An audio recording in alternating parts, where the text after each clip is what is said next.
ہمارے سامنے تو انیس مرزا کے علاوہ قرۃ العین حیدر تھی جو انگریزی بھی اور اردو بھی دونوں طرح لکھتی تھی اور بولنے میں بھی رواں تھیں. تو ہمارے استاد تو ایسے تھے کہ جنہوں نے ہمیں بے راہ نہیں ہونے دیا. میرا خیال ہے اب جتنے لوگ آئے وہ سمجھ کے آئے کہ یہ ایک چوکٹا ہے جس میں ہم کھڑے ہو کر بول سکتے ہیں. آسماں کی بات یہ ہے کہ اس سے محنت کرنا سیکھا. بغیر محنت کیے لفظ نہیں آتے, لفظ آپ کا قابو میں ہی نہیں آتے اگر آپ محنت نہیں کرتے. اور پھر فضل اللہ بابر صاحب نے لفظ کی حرمت کی بات کی ہے, وہ تو اس سے بھی بڑی چیز ہے جہاں جو قرآن شریف سے لے کے ہر رائٹر کے سامنے آتی ہے کہ کون سا لفظ کب ادا کرنا اور کیسے ادا کرنا ہے.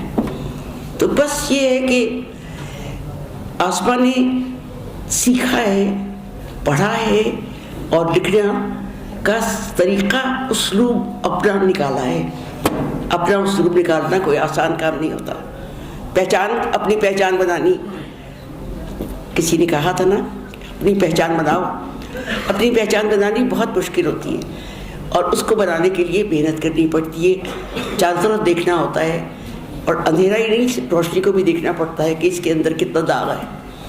تو میں آس پاس سے کہوں گی کہ تم یہ کام تو کرتی رہو مگر تمہارے اندر ایک رائٹر چھپا ہے, تمہارے اندر ایک رائٹر چھپا ہے جو یہ کہنا چاہتا ہے کہ یہ کہنا چاہتا ہے کہ ہمارے معاشرے میں افسانہ بھی بہت کم ہو گیا ہے.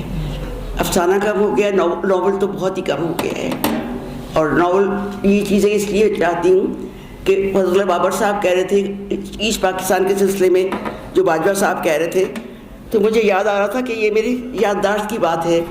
جس وقت جنرل نیازی ہتھیار ڈال رہے تھے اور اروڑا صاحب کے سامنے ہتھیار ڈال رہے تھے, تو منگالیوں کے جنرل جو تھے عثمانی صاحب وہ کھڑے ہوئے تھے اور انہوں نے یہ کہا جی ہتھیار تو ہم میرے سامنے ڈالنے دیں, ہمارے ملک کو آزاد ہو رہے ہیں. اروڑا نے کہا آپ کے ملک کو ہم نہیں آزاد کروا رہے, آپ نہیں آزاد کروا رہے. یہ باتیں لکھ بھی چکی ہوں اور بتا بھی چکی ہوں, سب کچھ ہے. لیکن ہمارے لوگوں کو اور فوج نے تو خاص طور سے یہ مان لیا ہے کہ جو جھوٹ وہ بولیں گے وہ سچ ہوگا. اور ہمارے ساتھ لیے یہ چیزیں اتنی خطرناک ہو چکی ہیں کہ اب ہم آسماں کی کتاب کو میں پڑھا تو ابھی نہیں ہے, ہر دفعہ ہر کالم پڑھتی ہوں, لیکن مجھے جو چیز اچھی لگی اس میں یاسیت ہمارے اوپر, کم از کم میرے اوپر تو یاسیت بہت طاری ہو گئی ہے. کیونکہ مجھے لگتا ہے جیسے ہم جس گڈھے پہ کھڑے ہیں وہ نیچے نیچے ہمیں لے جا رہا ہے, ہم کہیں اوپر نہیں آ رہے. ہمارے ساتھ کوئی بات کرنے والا نہیں ہے. میں ڈھونڈتی رہتی ہوں کسی کو شعر سنا سکوں, کسی سے بات کر سکوں, کسی گفتگو ہو اس بات پہ. کوئی بحران میں گئے بحران یہی باتیں ہم کرتے رہتے ہیں. برائے کرم ہم سب کو, جیسے ایک زمانے میں بھٹو صاحب کرتے تھے کہ اسٹڈی گروپس بناتے تھے اور اسٹڈی گروپس کے ذریعے ہم اس زمانے کی صورتحال کو سمجھنے کے لیے اکٹھے ہوتے تھے. اس میں ہمارے اب عثمانی صاحب بھی تھے, امین مغل بھی تھے, سب بننا صاحب بھی تھے, سبھی ہوتے تھے. ہم نے سب سے کچھ ریزہ سیکھنے کی کوشش کی. میرے جتنے سینئر لوگ بیٹھے ہیں مجھے توقع ہے کہ وہ اپنے جونیئرس کو کام کرنا سکھائیں گے, کیونکہ کام یہ نہیں ہوتا. میرے زمانے میں یہ تھا جب میں انفارمیشن تھی, جب ٹیک اوور کیا گیا پی پی ایل کو, کہ جرنلسٹ جو آتا تھا شام کی ڈیوٹی والا وہ بیٹھا رہتا تھا. کیوں بیٹھتا تھا؟ اس لیے کہ پریس ریلیز آنی ہے انفارمیشن سے, پریس ریلیز آئے گی تو اس کے اوپر پریس ریلیز کاٹ کے اپنا نام لکھ کے فرام اسٹاف رپورٹر خبریں دے دیتے تھے. یہ میرے سامنے کی دیکھی ہوئی باتیں ہیں, بنی ہوئی باتیں نہیں ہیں جو میں آپ کو بتا رہی ہوں. تو ہمیں ابھی بھی انفارمیشن میں وہی سلسلہ چلتا ہے, ختم نہیں ہوگا, لیکن ہمیں تھوڑا سا صبر کرنا اور تھوڑا سیکھنا ہوگا کہ کھڑے ہونے کے لیے پہلے اپنی پیروں کو زمین پہ جمائیں اور پھر اس لفظ کو ادا کریں جس کی ہمت ہو. بہت بہت آپ سب کا شکریہ, بہت معلش.